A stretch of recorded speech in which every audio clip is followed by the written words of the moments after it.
अस्सलाम वालेकुम दोस्तों, मैं तुम्हारा अपना मेरा वज़ीर अहमद परदेसी। तो सारे तो साडा यूट्यूब चैनल सराकी मुन्ना जी। दोस्तों अज का व्लॉग शुरू करने तो पहले तमाम दोस्तों की गुजारिश है कि सारे यूट्यूब चैनल को सब्सक्राइब करो, लाइक करो, शेयर करो जी। दोस्तों अज आप पढ़ने पे हैं लिबनानी जी। दोस्तों लिबनानी की रेसिपी दसेंदू एक कोप आटा है जनाब।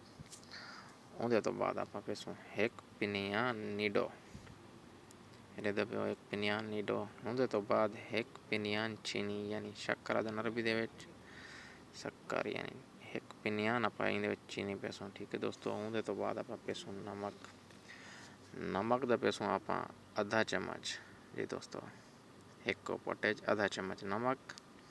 उहदे तो बाद आप पेसों खमीर यानी एस्ट भी आके आने खमीर भी आप पेसों 1.5 चम्मच। थोड़ा जा घट हो 1.5 चम्मच कनो 1.5 चम्मच थी वने कोई मुश्किल क्या नहीं दोस्तों।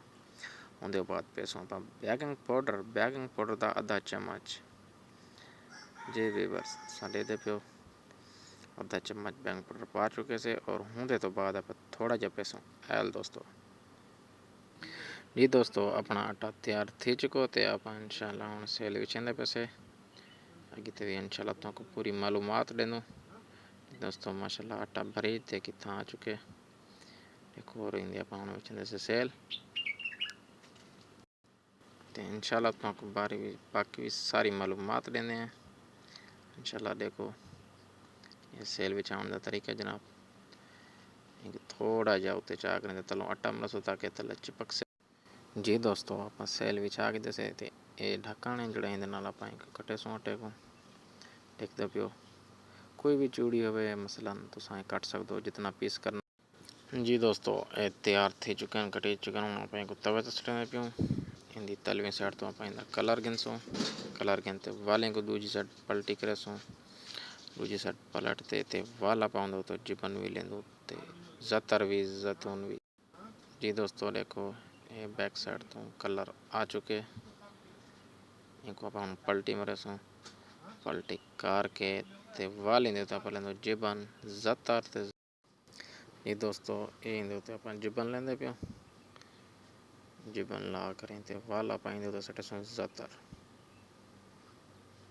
और भी तो पूरा तरीके नाल लिखेंदे हैं अच्छे तरीके नाल तुसां देख सो इंशाल्लाह।